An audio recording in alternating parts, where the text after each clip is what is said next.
Suna, ou la découverte de l'océan austral.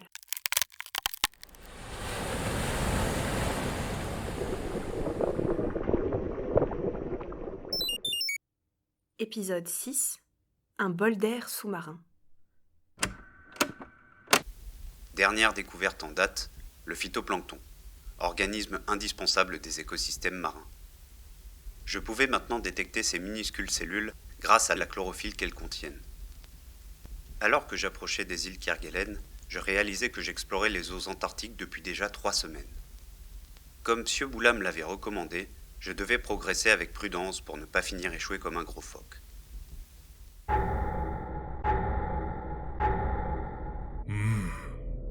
Quel est ce frémissement qui se promène dans mes entrailles sacrées, moi l'indomptable austral, le plus tumultueux des 5 frères océans? Un minuscule robot de métal qui flotte dans mes veines glaciales. Nous verrons bien ce que nous ferons de ce petit explorateur inconscient.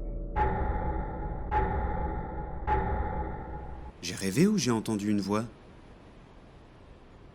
Bon. J'espère qu'aucune sorte de monstre mythique n'hante les îles Kerguelen. Je suis maintenant tout prêt. Plus moyen de me planquer en profondeur. Les îles sont d'anciens volcans, dont la partie inférieure est sous l'eau. Il y a donc parfois moins de 1000 mètres de fond aux abords des Kerguelen. Le courant devrait m'en approcher suffisamment pour effectuer des mesures sans pour autant m'échouer sur l'une d'elles. Tâchons de plonger un peu. Mais pas trop vite. Je ne veux pas risquer de me taper le popotin sur les fonds rocheux et rayer ma belle carlingue. Doucement, doucement. Doucement. 10 mètres. Et voilà. Alors, avant toute chose, je devrais tester mon nouvel outil. J'ai nommé mon capteur de nitrate. On en aura besoin pour savoir si les eaux dans lesquelles nous flottons contiennent suffisamment à bouffer pour le phytoplancton. Initialisation du capteur de nitrate. Ce capteur peut reconnaître et compter les molécules de nitrate grâce à leur forme en hélice d'avion. 20 micromoles de nitrate par mètre cube. Ce qui représente l'équivalent de 10 cuillères à soupe d'engrais dans une piscine. Ça peut paraître faible, mais c'est en réalité suffisant pour faire pousser des millions de cellules. À l'heure qu'il est, on doit être encerclé par plein de phytoplancton. Allez, combien vous pariez ? Attention ! 0 mg de chlorophylle par mètre cube. Kama ? Rien du tout. Pourtant, il y a plein à becqueter et j'ai pas mesuré la lumière, mais à cette profondeur, on y voit comme en plein jour. Bah ça alors ? Je comprends pas. Il y a pourtant tout ce qu'il faut pour pousser. De l'eau, de la lumière, des nitrates. Ah là là, est-ce que je loupe quelque chose ? Bon, on verra plus loin. Le courant continue de me pousser vers les îles Kerguelen. Oh, qu'est-ce que c'est que ce bruit de popcorn ? Ça doit être parce que je me suis rapproché de la côte. On peut entendre les poissons qui grignotent des coquillages, les coquillages qui leur claquent leur coquillonnet pour pas se faire bouffer, les crustacés qui jouent avec leurs pinces. 8 mg de chlorophylle par mètre cube. Mais c'est astronomique ! Il y a tout plein de phytoplancton ici. Mais alors qu'en est-il des nitrates ? 0 micromoles de nitrate par mètre cube. Plus rien.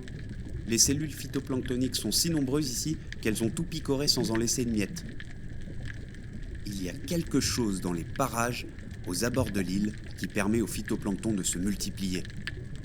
Remontons à la surface. Peut-être que Vidette saura m'éclairer sur cette affaire.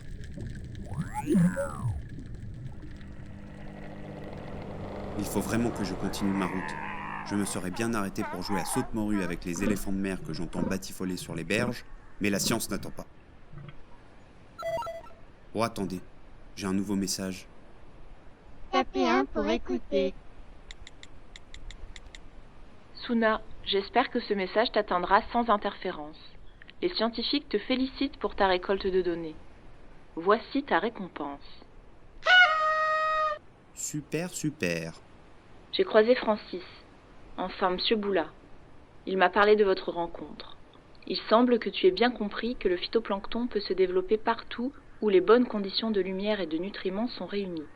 Mais attention, Bien que ce soit souvent les nitrates qui viennent à manquer en premier, d'autres nutriments indispensables peuvent être absents et empêchent alors le phytoplancton de pousser. Au beau milieu des océans, c'est le fer qui manque le plus souvent en surface, et il est indispensable à la photosynthèse. Quand tu passeras près des Kerguelen, observe bien. Le courant emporte de minuscules particules minérales des îles et fertilise les eaux dans leur sillage. C'est pour cela qu'il n'y avait aucune cellule en surface avant que je sois proche des îles. Les cellules manquaient de fer. Le courant va bientôt te transporter au sud de l'Australie. Les scientifiques t'ont préparé une nouvelle mission. Enquêter sur le destin du phytoplancton dans la zone crépusculaire de l'océan. Ah, la zone crépusculaire. Les profondeurs où il n'y a quasiment plus de lumière. Oh, j'allais encore oublier. À côté de ton antenne de communication, il y a une autre antenne plus petite. C'est un capteur qui te permet de mesurer la concentration en gaz dissous dans l'océan. L'eau est extrêmement importante. Tu vas pouvoir évaluer la Fin des nouveaux messages. Nom d'une truite. Son message était trop long. Elle parlait de gaz et de respiration. Qu'est-ce que vous en pensez?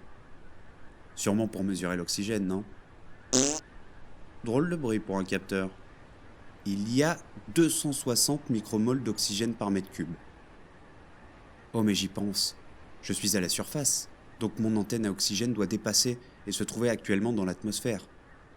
Si je veux correctement mesurer la quantité d'oxygène dans l'eau, je dois aller voir plus bas.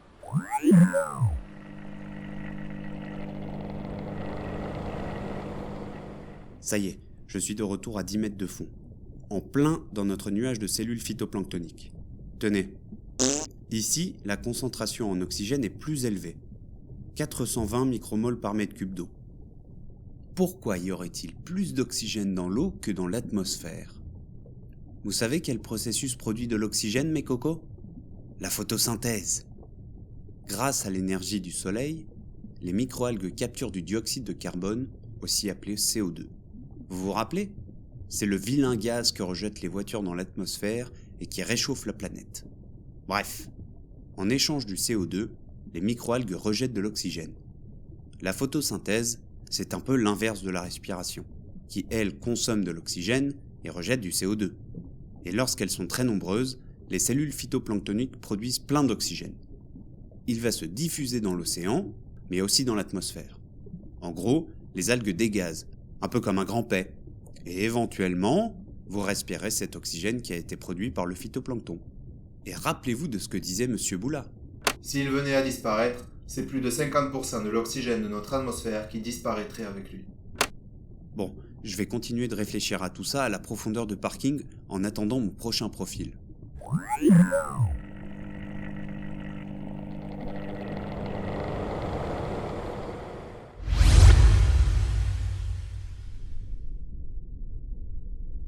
Oxygène critique. Oxygène critique. Oxygène critique. Je m'en fous, je suis une machine. Et pourquoi de toute façon? Ça doit être une erreur. 20 micromoles par mètre cube?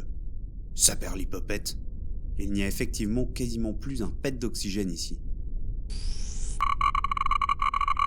30 micromoles de nitrate par mètre cube. Tout ça? Plus d'oxygène, mais des tonnes et des tonnes de nitrate. Cela doit bien avoir une signification. Je suis à combien là? 250 mètres? On entre dans la zone crépusculaire dont je vous parlais plus tôt. La lumière a presque totalement disparu. Mais qu'est-ce que c'est? Oh! Un grand câble vertical en acier. Il part de la surface et s'enfonce dans les profondeurs.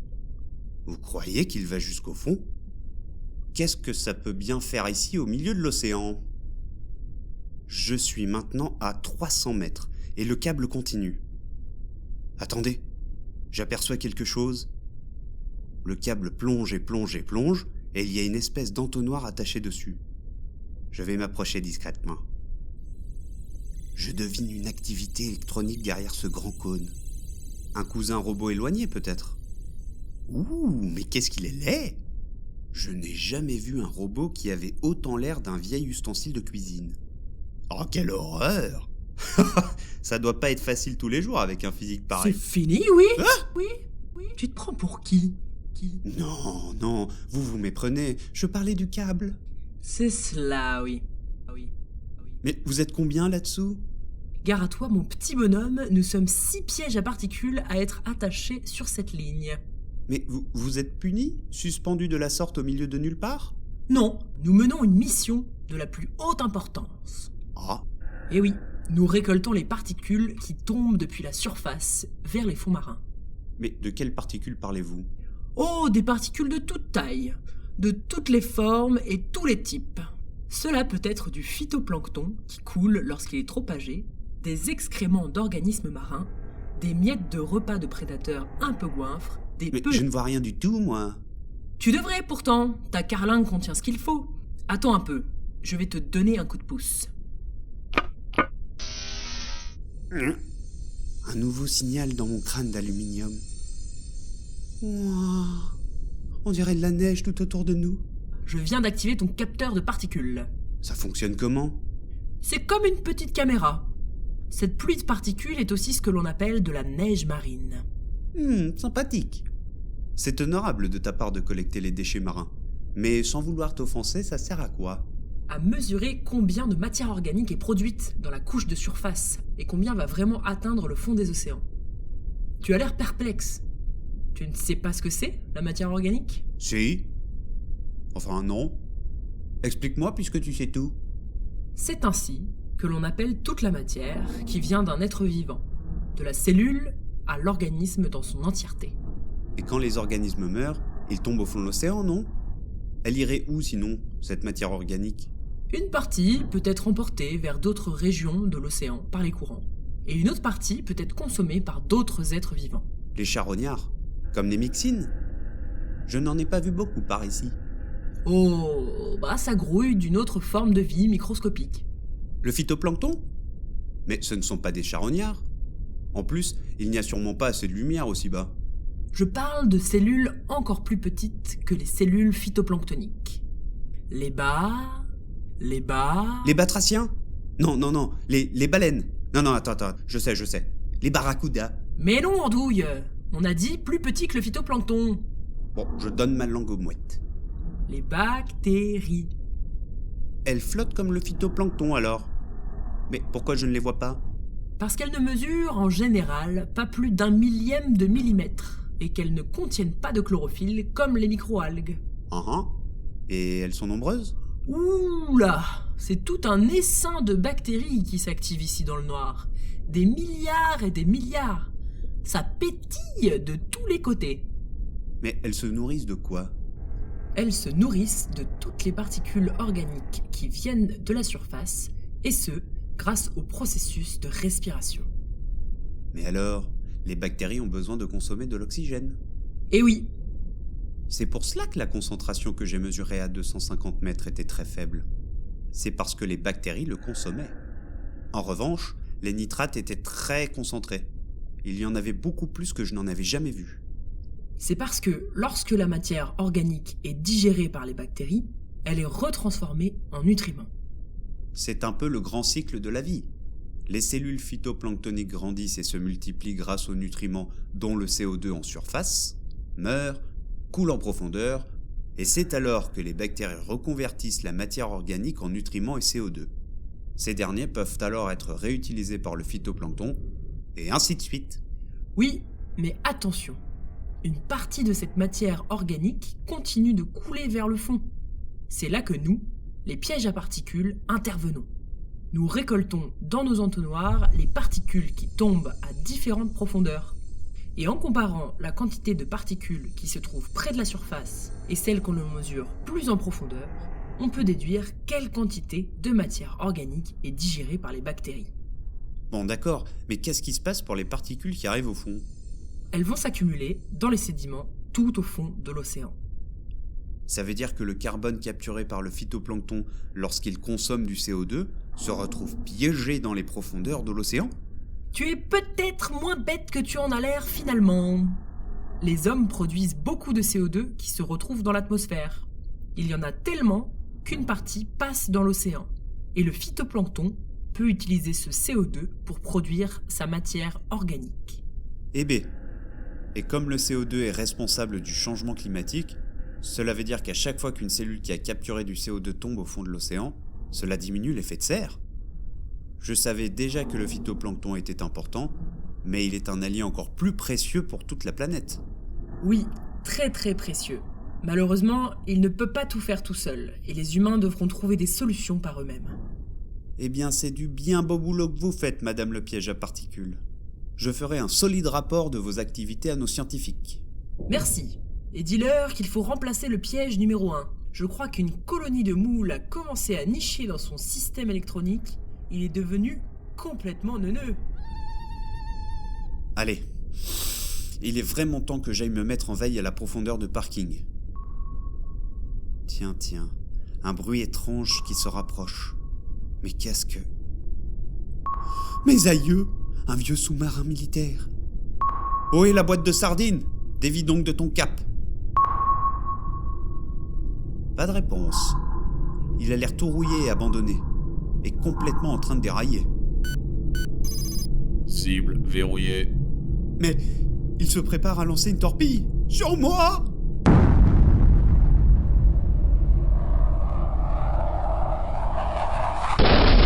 Oh, mon antenne! Oh, la torpille me l'a arrachée. Je n'ai plus d'antenne. Je peux plus communiquer. Je prends l'eau. Ça sent le pourju. Vidette au secours!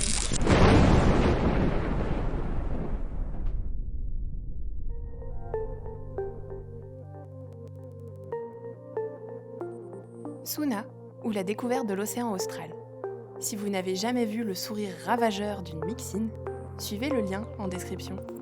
Un podcast original, écrit et réalisé par Marin Cornec et Théo Siandra. Générique, Marine Fourier. Une production Culture Océan.